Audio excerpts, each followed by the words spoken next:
I really am so excited to be here at South by Southwest and to be welcoming to our stage Shari Frilot, the curator of New Frontiers at Sundance Film Festival and the Sundance Institute, and Nancy Baker Cahill, who the artist of many amazing art pieces, but also Legacy, which was an art piece she created for South by Southwest's art program last year. Thank you so much for joining us, and I'll let y'all take it away.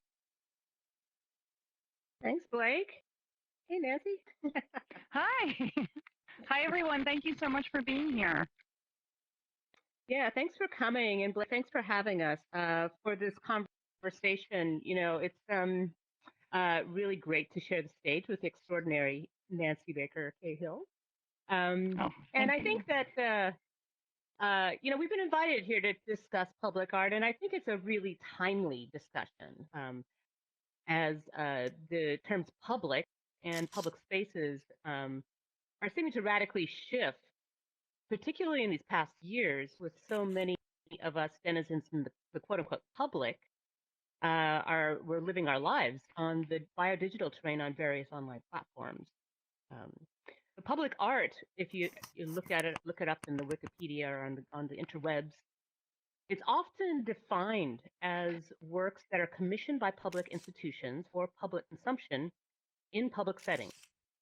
And sometimes the term non-political art is often tacked on for good measure in this definition.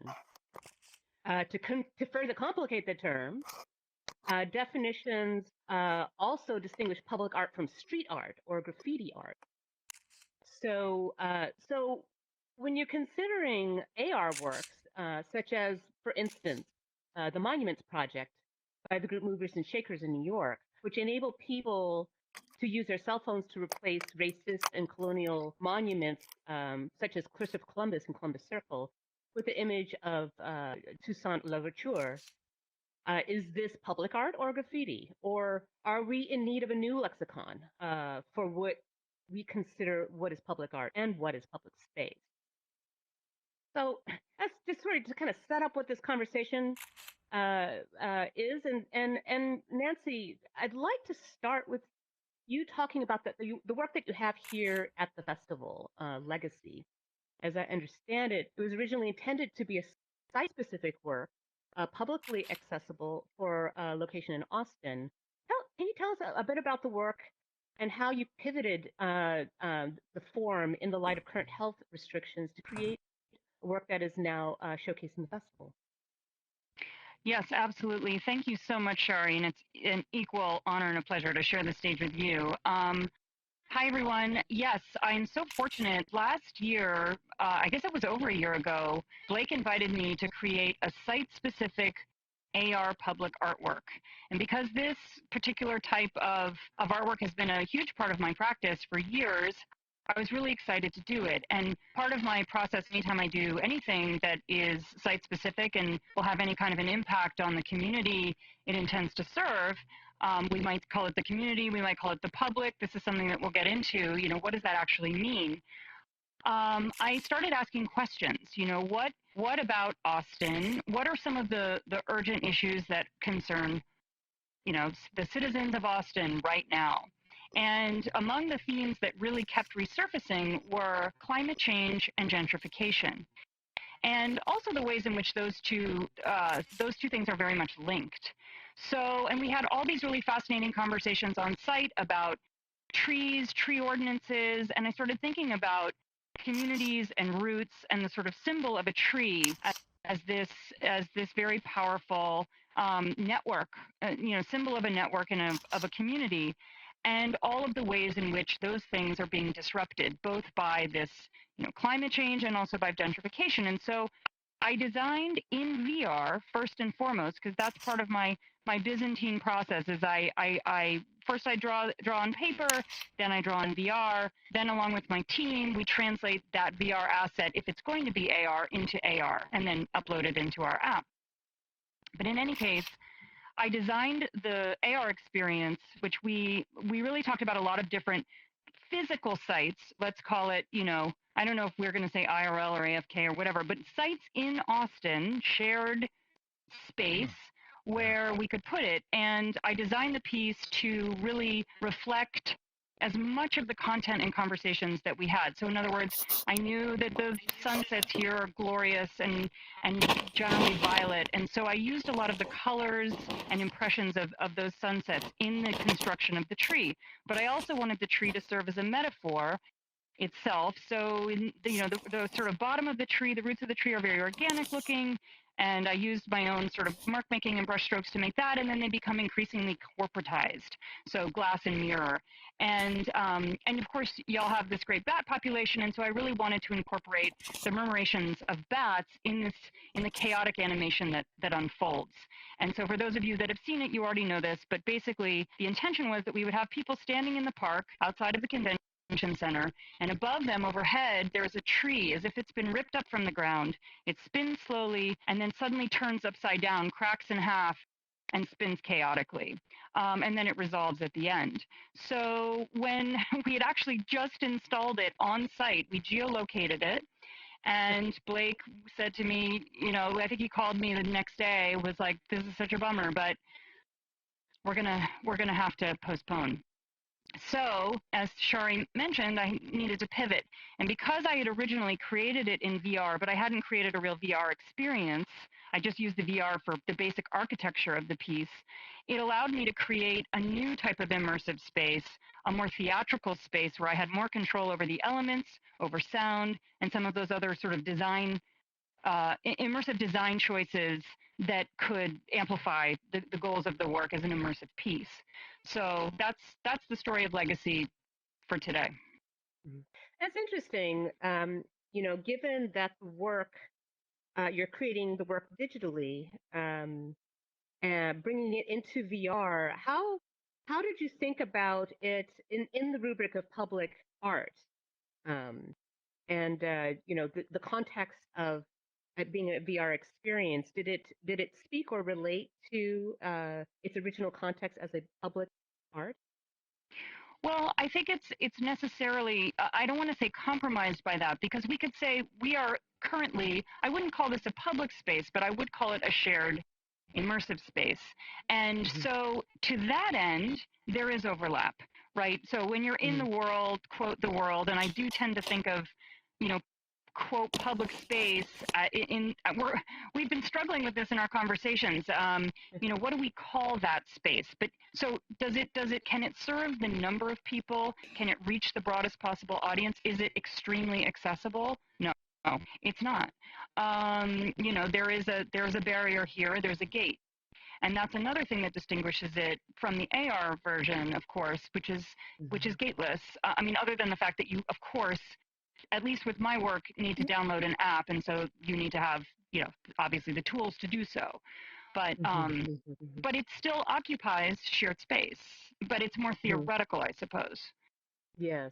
Or conceptual. Yeah. Let's talk about that's a wonderful delineation, and it really makes sense in terms of what public space can be considered, and I think can be really embraced in this conversation. So Legacy, you're using an app to be able to work to create that in the public space in IRL. I'll use IRL. Okay. And I know this is a part of your practice. You have that really amazing fourth wall app that you have. It's been in play for a while, and you've been doing some really exciting things with it. But can you tell us a little bit about your decision to work with an app and in app form as opposed to web AR or other applications that are out there that in terms of, like, for instance, Spark AR, Facebook in a certain sense is where a lot of people live. You could even say that is a public space, yet it is not. Yeah. I'm very curious to kind of draw you out on this decision in your practice to develop an app. Thank you so much. Well, we launched the app of February 2018, and of course, the technology has come such a long way since then.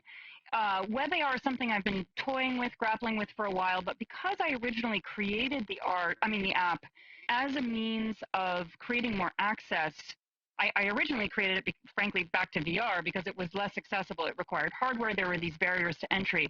And I really wanted to challenge ideas around who could and couldn't consume public art. What does public art even mean in the hands or eyes of the beholder? And how to engage collaboratively with an unknown and unseen audience? And so an app at the time certainly was the best way to do that. And it seemed the most accessible, with the obvious caveat that, of course, you need these generations of phones that have AR software included. So, but over time, and the other thing that the app affords that WebAR really doesn't, and I would argue this still, is that particularly with my own work, I make very poly heavy. I've been put on a poly diet more times than I care to share. I make really heavy assets, but as a result, we can deliver a really robust artistic experience in a way that WebAR currently can't. So while I've been approached by certain WebAR platforms, I'm so sorry, this is exactly when apparently the leaf blower is outside. This is Los Angeles for you. Full immersive LA on stage. But if I can't achieve the same fidelity that I can achieve with my app, I'm going to opt for the app every time, even though, yes, it's a pain to download, blah, blah, blah. I did make it free to remove at least that barrier. And the thing I love about the app is that because it engages geolocation, in part of it engages with geolocation, you really can go to obscure corners of the earth, which again increases access in ways that, like, if you need WebAR, you need an internet connection, and that just necessarily excludes people, which I'm not interested in doing. But, to your point about Spark AR, I mean, yay, there's a tool. Oh my God, I'm so sorry about that noise. I'm glad. Can you hear it? Is it deafening? Not really. No? Okay, awesome. Because Spark AR, I mean, prior to this talk, just out of curiosity, I went on their website and looked at their terms of agreement. And basically, you may only download and install and use Spark AR if you intend to use it with Facebook products and they own your IP. So how public is that? That doesn't sound very public or open source to me. It doesn't. I mean, it's not doesn't claim to be open source, but it doesn't sound. It doesn't sound. It also.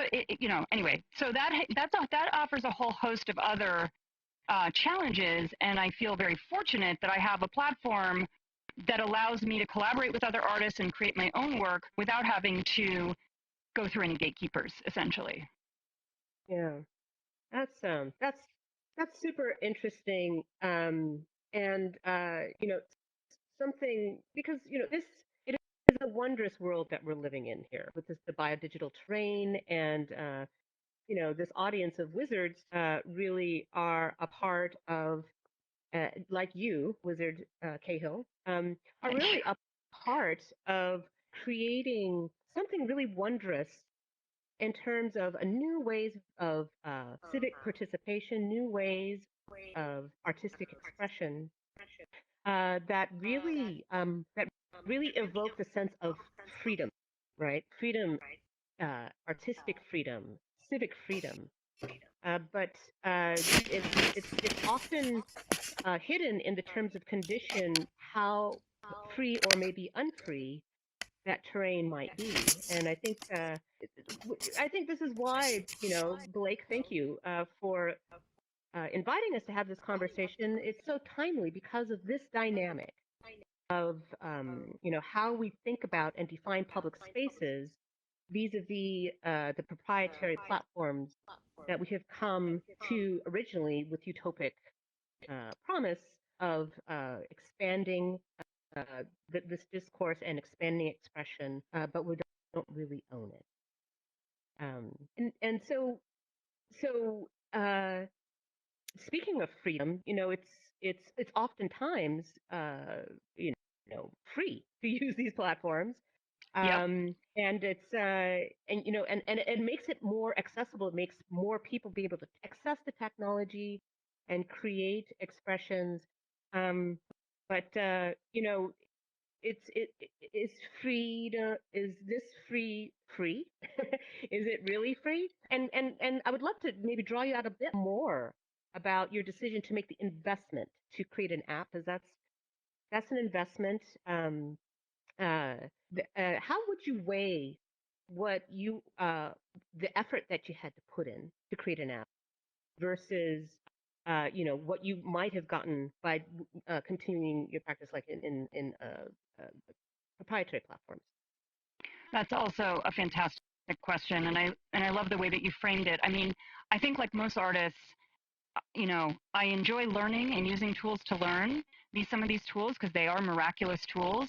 But at the end of the day, if I'm going to feel censored or hemmed in or in any way compromised in terms of my own intentions or goals with the artwork, I'm going to withdraw. So I've never regretted once the sort of blood, sweat, and tears that went into creating this app that was created to share. It was intended to invite conversation, invite discourse, and be inclusive and really focus on inclusion in a way that, and I think a lot of my collaborators, especially my artistic collaborators, what we love is actually the sort of guerrilla interventions, the activist interventions, the not asking permissions, never in a way that would be considered slander or damaging or injurious, which is, I think, sometimes the kind of quote protections that are built into these mediated and highly controlled and censored platforms appear to protect us, but they actually stifle most of the free speech.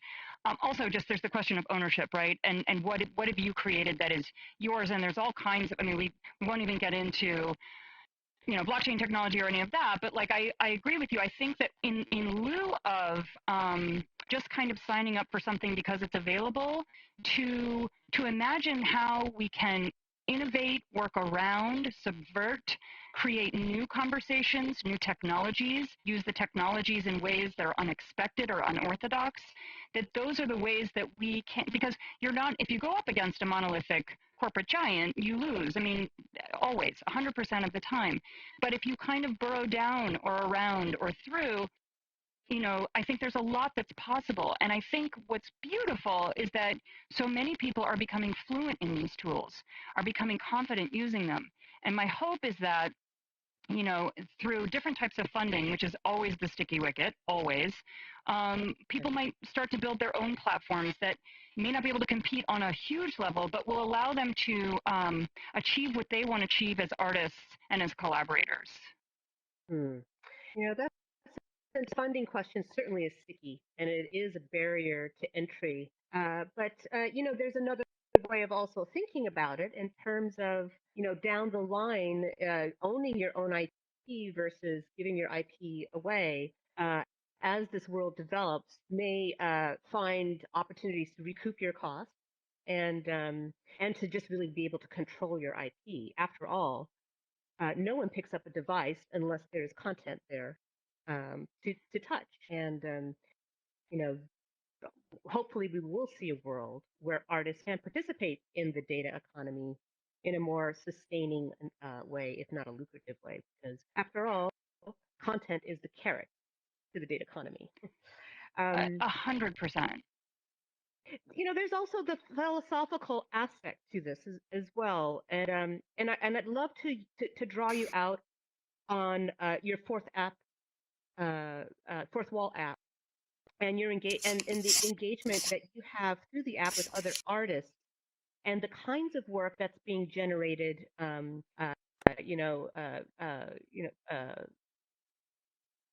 terms of kind of going back to the framework of public art versus independent art versus graffiti art. Yes.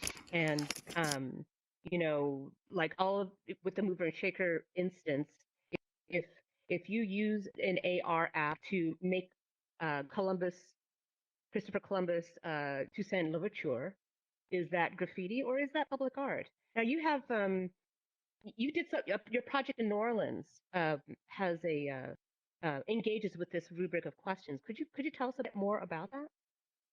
Oh, I would love to, and thank you for bringing that up. Yeah, this is the project you're referring to is called Battlegrounds, and it was a massive AR curated AR exhibition in New Orleans. It's actually still up if any of you live in Louisiana and you want to go see it, where my co-curator and I, Jesse Damiani, we invited 24 artists to consider what a contested site meant to them and to choose a place that was meaningful to their work where, when paired with an artwork, would give added resonance and meaning.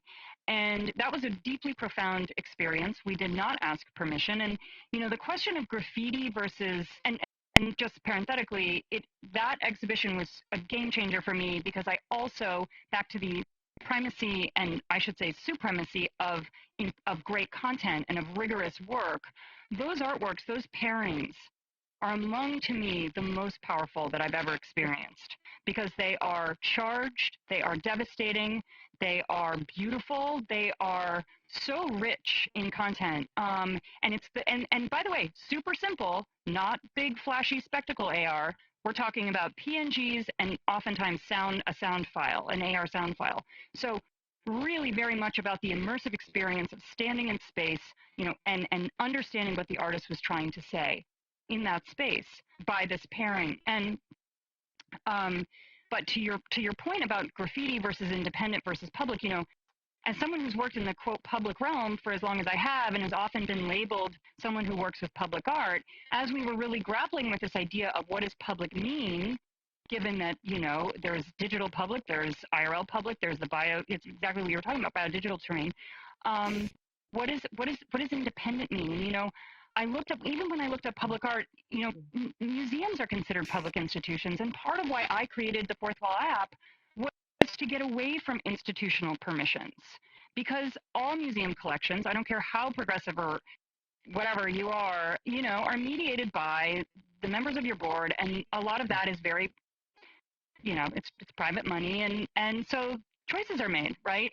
So if you just want to work independently, understanding that the semantics of it, or grappling with the semantics, I'm beginning to think, well, maybe I and a lot of artists that work in this shared immersive space that is global, maybe we're independent artists that work in shared space and graffiti, I feel, is a really tricky term too, because oftentimes it's been used to marginalize, especially here in LA. We've got such an incredible tradition of street art, and I think a lot of it gets dismissed as graffiti when it's just not, and it's responding, as public art, in my opinion, should, to the needs and desires of stories of those communities. So they're often misread and yeah. And erase. Mm-hmm.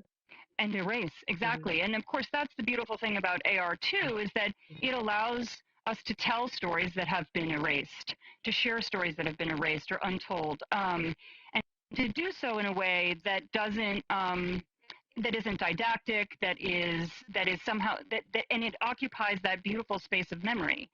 It's that in between space where this has certainly happened in all the AR exhibitions I participated in, where once you've seen an AR work installed in a physical space, you really never forget that and the content that accompanied it. So I actually think it's incredibly powerful, and no one can erase it unless you've signed away your rights and you're being used as a data collection tool. Not to editorialize.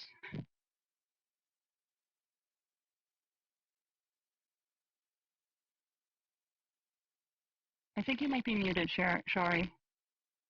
Yeah, well, am I muted now? Can you hear me now? You were. Okay. No, now we can hear you. Sorry about that. Yeah.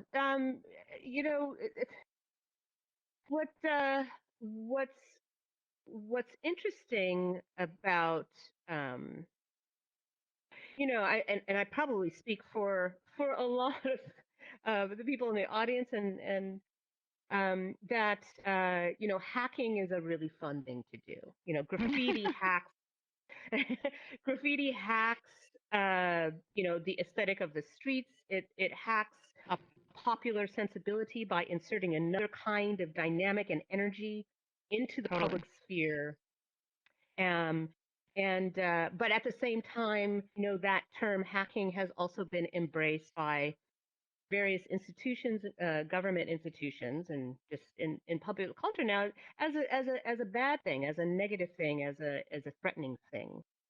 And I would really like to propose to replace replace hacking with creative engagement, because Yes. that's really what the power of the work does in the space. And one of the great things that we see, we certainly saw it in the graffiti, street culture emergence, was that a community came around this Yeah. creative movement. It was a world class creative movement, and and that really speaks to, I think, with the Fourth Wall app and your relationship, or just at least how it inspired a community of artists, and to join you in your efforts. And I'd love to draw you out a little about, like, how are do you what is your relationship with the artists and the artwork that's created with the Fourth Wall app, um, and how, just to draw you out on your thinking about the community aspect of your public artwork and practice. Thank you so much for asking that. One of the great joys of this app has been collaborating with other artists. And the only metric I have for working with other artists is their work rigorous and really engaged in issues that have social impact. And because it was intended for people. It was intended not to pass some metric or standard to someone else, but to meet our standards as a community and as a community of artists. And as a result, I think I'm really proud. I mean, basically, I've basically provided a platform, but it's the other artists themselves who have brought on, because I think they share in that spirit, that kind of, yes, let's do this, let's have this conversation, let's not involve middlemen or gatekeepers, let's just say what we want to say in the same spirit, I hope, as graffiti artists. And I love the idea of using the word hacking, because to me, hacking is problem solving. Hacking is finding a workaround, and this is a workaround. I mean, these are many things, these are workarounds. And so, when these artists, like I'm thinking of this extraordinary idea. I cannot take any credit for this idea, but the In Plain Sight project, which was generated by two artists here in LA, Castles and Rafa, they were doing real skywriting over a series of immigrant detention centers and prisons all over the United States on July 4th. But because they wanted to memorialize a lot of those moments and messages to the people who are imprisoned inside, and to draw attention to our carceral culture and the inhumanity of it, they wanted to memorialize, in a way, some of these messages in AR. So we created AR skywriting. And you can't, just to clarify, my app isn't actually a creative tool. I can create assets based on various assets that come my way, and of course I generate my own assets. But because I do want it to maintain a certain, I just can't build something that big. I would never be able to manage it on one person. So, so now these messages that are intended to convey this idea that we see, they are not invisible to us, and that their stories are not invisible to us. They live in the air overhead in all these locations, and their hope, of course, the artist's hope, is that people will go to those locations and experience that skywriting, and begin thinking a little bit about how we got here and what needs to change. Yeah. I don't know if that's a great idea, a great suggestion. I mean, a great example, but that's just one of many examples. I want to make sure to leave time enough for questions and answers, but I mean, this entire conversation points to how immersive media is an up-to-date ground for innovating new forms and definitions of public engagement and public art and public space. And it would be good to discuss kind of how you see the opportunities to generate new ideas, create more inclusive publics, and to do so without compromising your creative intentions as an artist. You've talked a little bit about that, but just in terms of moving forward, how you would like to see that kind of embraced or evolved or developed in the wider public discourse.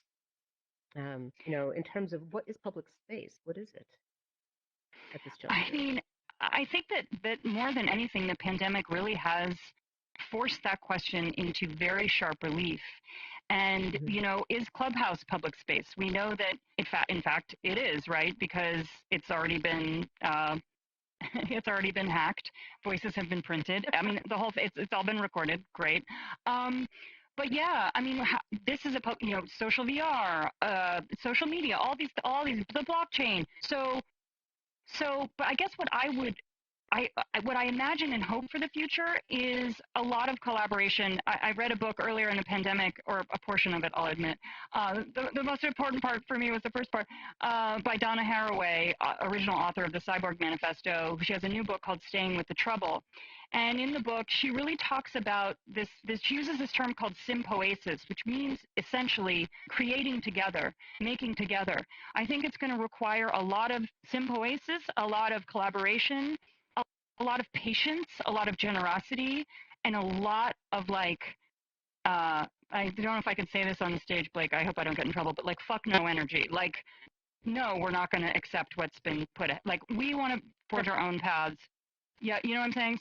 So I think that with those building blocks and a lot of, coordinated effort and good communication, I think there's a lot we can do. And I think I actually think the potential is really endless. I'm so excited to be in this space and to just keep pushing and see what we can do.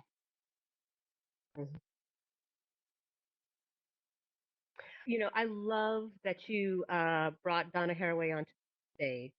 She is truly remarkable, and her ideas are so powerful, especially as we seem to be beholden to the cult of the future.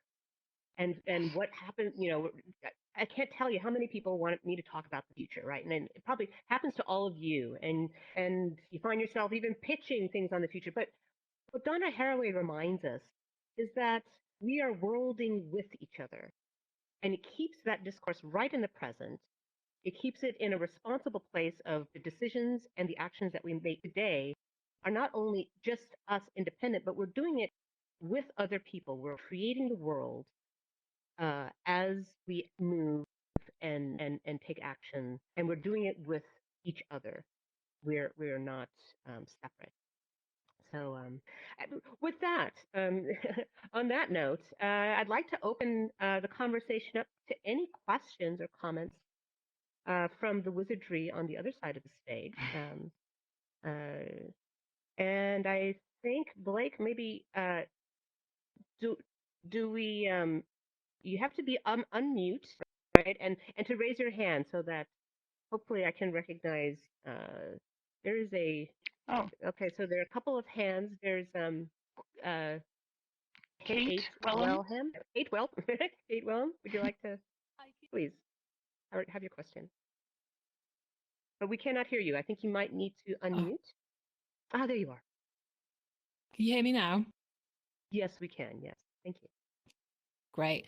I was just wondering if you have any other good examples, favorite examples maybe, of digital art and a kind of physical art. So combining across real public spaces and the digital realm, and where it's worked together really well.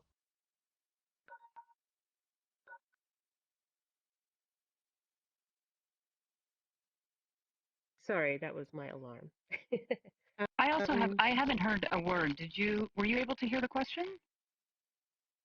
Can you, you were kind of coming in and out, Kate. I'm sorry. Will you repeat the question? Maybe we should get closer.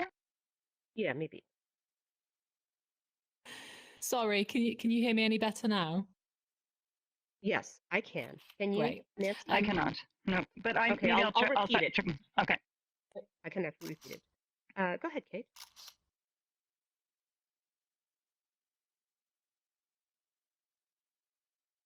Kate, will you give us your question again? You might be on mute now.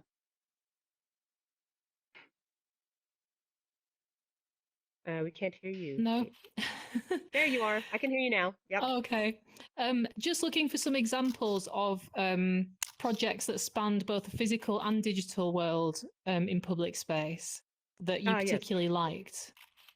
Kate would like to. The question is, she's looking for examples that spanned the digital and physical spaces that you like, examples that you can point to that. Do you mean, oh, well, I guess what I mean is that we walk around with this black mirror in our pockets, and the camera, which is essentially our visual prosthesis, mediates all of our, interactions. I mean, not all. I'm speaking generally. Okay, this is not true for everybody, obviously, but this is something that happens. And when we apply a digital layer to what we see through our cameras or our, or the browser or however we're experiencing the augmented reality, we're essentially blending realities. And that isn't even to say what happens when we have wearables more widely available or that kind of thing. So does that answer your question? I don't know if I answered that. Yes, thank you. Mm-hmm. Yeah, I mean, for me, it's in terms of artworks, certainly the Fourth Wall app is one of my favorites, and the Swiss artist Gilles, oh, blanking on his last name, but he has this wonderful AR dancers that you can put anywhere. That I showed a couple of years ago, 2020. That was beautiful piece. But if we're talking of something beyond artwork, it's worth noting that the biodigital terrain has really come to define how we actually live. Like our phones connect us our bodies in the circuitry of digital apps like Lyft, like Airbnb, anything that you start with an app to get you someplace on the ground, to actually deal with a person that punts you back into the app. There's some apps that are really kind of great that way, but that's as a profit directive evolves, it can become a bit problematic. But I think it has significantly changed the fabric of all of our lives. And I constantly look for work that is, active on that level, because it has become such an important part of how we live day to day with these digital apps. Yeah, and if I could just add to that, I also think that the ways that those interactions, those exchanges with this media live in our bodies.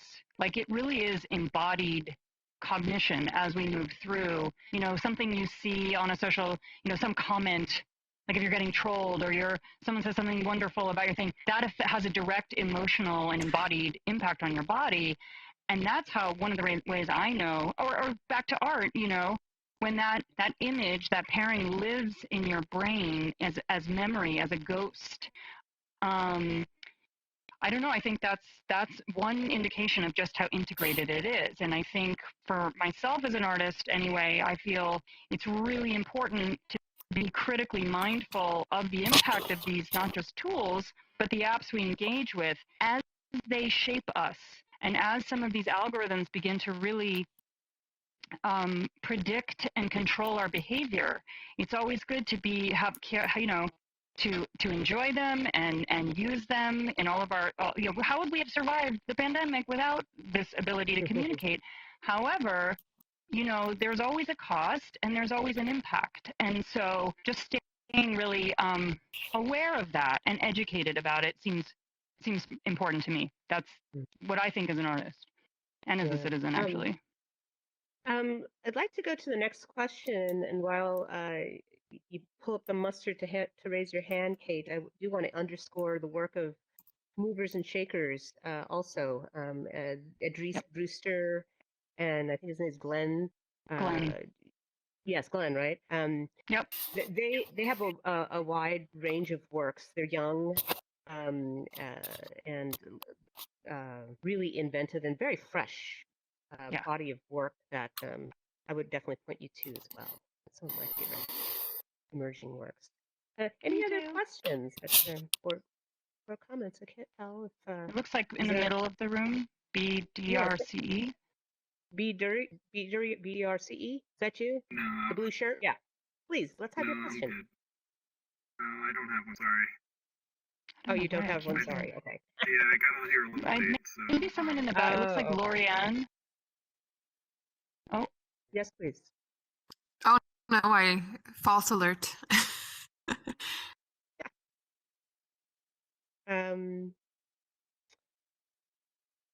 Did this conversation touch or provoke you in any way? May not even have to be a question. There's a big question there. it's Blake. Yes. Yeah. So, Nancy, I was curious if you could talk about a little bit about, and I don't know if you can actually, but if you could talk about the future of legacy that you know about Well, the moving forward. beautiful part about legacy and the beautiful part about creating a movable digital asset is that it has touched other people, and I have my team and Blake and other community stakeholders to thank for giving me so much information to help make this great piece. And yes, it's going to be shown now in Los Angeles in AR. We're going to have it in this September. It's going to be installed at a monumental scale over the Pacific Ocean. It's also going to be shown in Berlin, where they are also concerned with similar. So the basic conceptual undergirding of the work, I think, resonates well beyond the confines of Austin, thank goodness. And so it will be iterated elsewhere in the near future, which is very exciting to me. And I'm very grateful to you, Blake, for giving me that opportunity. Yeah. Just as a delightful aside, you and I we met after I saw your exhibition at the Desert X a couple of years ago. Actually, maybe a couple of years ago today. I know it's crazy. Where you put, and I would encourage you to learn about this work where you put some really beautiful AR creations above or integrated them in the context of the windmills as well as above the Salton Sea, which I found really evocative and absorbing and really affecting. Um, what were the works? What was the name of that work so that people can have that as a reference? Well, this work is very specific project. So the wind farm in. Yeah, I think we might have. I know. I think we might have lost her. Maybe she'll be back with an updated power situation. But I know, I'm feeling it.